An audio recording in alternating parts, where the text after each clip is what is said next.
Make that 4 in a row for the Chicago Cubs as they beat the Washington Nationals 7-6 Friday night in Washington, D.C. Do they have what it takes to keep this hot stretch going? And is it going to matter? The Atlanta Braves keep winning too. That and more on this edition of the Cubs Baseball Channel. Make sure to like and subscribe. Get in that comment section. Let us know how you're feeling about this team as they are now winners of 4 games in a row. Here is your invitation to our show.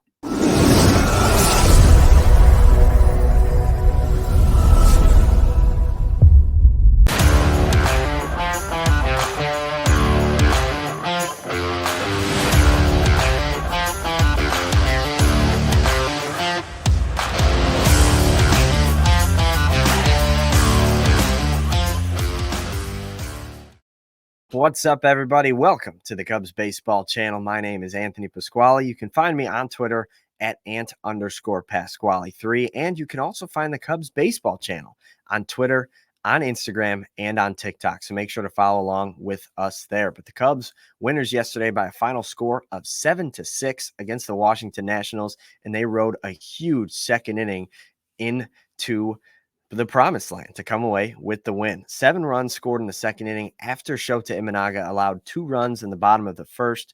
But let's just go through that second inning and go batter by batter to recap how the Cubs got all of their runs, 7 of them in the second inning.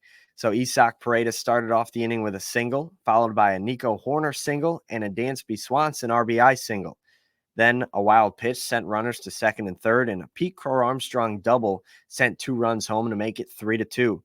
Then Pete Crow-Armstrong eventually made it to third base and scored on a ground ball to first, showcasing that speed once again as he continues to wreak havoc on the base paths. Then Michael Busch lined a double to drive in Ian Happ, making it 5-2.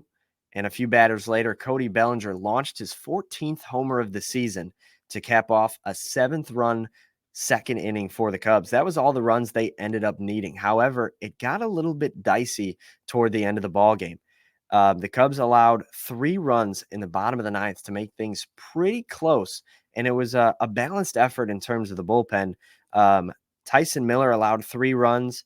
Drew Smyly came in, and the runs that he inherited ended up scoring on Tyson Miller's account, but he was not his sharpest.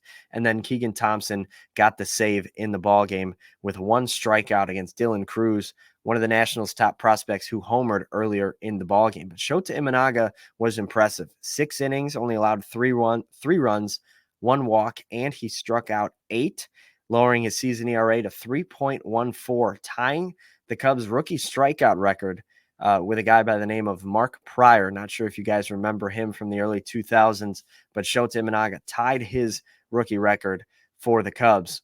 A really strong season for Shota Imanaga continues. Also, Nate Pearson was really good out of the bullpen. But the reason it got a little bit dicey, you might have noticed, no Porter Hodge, no Jorge Lopez. So Hodge had pitched the 2 games before the off day. So the Cubs are just likely giving him a little bit of a rest. But like we mentioned on the show the other day, Jorge Lopez is a little bit banged up. He's got an injured groin.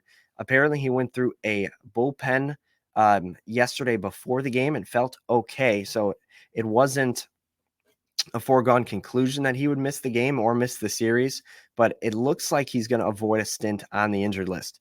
You also notice I mentioned Drew Smyly. He cleared waivers, so he's back with the Cubs for the rest of the season. You can erase that. We know he cleared waivers, so he will be with the Cubs for the rest of the season. But here's another name to put on your guys' radar. Jordan Wicks might be OT dub. He is coming up from AAA in the next couple of days, likely. He was scratched from his start with the Iowa Cubs yesterday and is apparently ready if the Cubs need him this weekend against Washington. On the season, he's only made 7 starts, 1-2 on the year with a 4.18 ERA, but 32 strikeouts in just 28 innings. He was forecasted to be a main fixture in the Cubs rotation. He made 6 starts, was injured, came back from his injury, made 1 start, and then was back on the injured list again. So we'll see if he can come up and be healthy down the stretch. It could mean a lot of good things for the Cubs, especially with a struggling Kyle Hendricks as they try to make one more push toward the playoffs. But as it stands right now, the Cubs have won 4 ball games in a row. In their last 48 games, they are 30-18. and they're winners of 7 out of 8 series, and they're looking to make it 8 out of 9 here against the Washington Nationals. But they are now 3 games over 500 now that they're on a 4-game winning streak. And like we've talked about, they do have the easiest schedule in the National League remaining. They've done a pretty good job taking care of business against bad teams as of late. They're going to need to keep doing that down the stretch.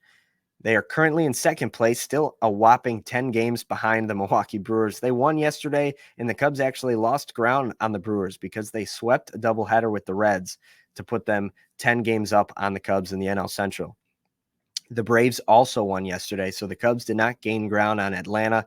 That stays at 5 games back in the NL wildcard, which is why, with, I believe, 20-something games left to play, the Cubs have a 3.9% chance only to make the playoffs and just a shimmering 0.3% chance to win the division. But they get to play some baseball today against the Nationals, 3:05 Central. Javier Assad is slated to get the start. He's 6-4 on the year with a 3.15 ERA. If we do see Jordan Wicks, we don't know if it would be in like a piggyback situation, like Assad, then Wicks, then the bullpen, or if it would be Wicks starting in place of somebody, potentially Kyle Hendricks or somebody else. So we'll keep our eye on that, and we'll break down a show if we need to, especially whatever the corresponding roster move could be. I would assume at this point, a likely one could be Jorge Lopez to the injured list and Jordan Wicks coming up. The Cubs also claimed a reliever that the St. Louis Cardinals let go. It was a guy they required in the Dylan Carlson trade. Another Armstrong, but they released Thomas Nido as they claim Shawn Armstrong from the Cardinals off of waivers. So Tomas Nido is DFA'd. Shawn Armstrong has been added to the 40-man roster. So he could be another name that comes up to the big leagues as well.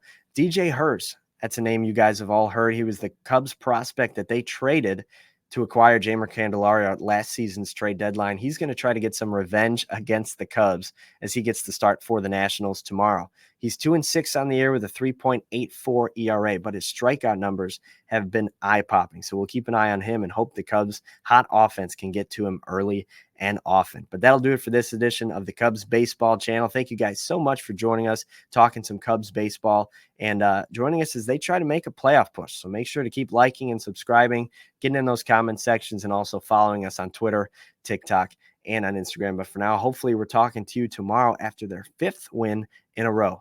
Go Cubbies.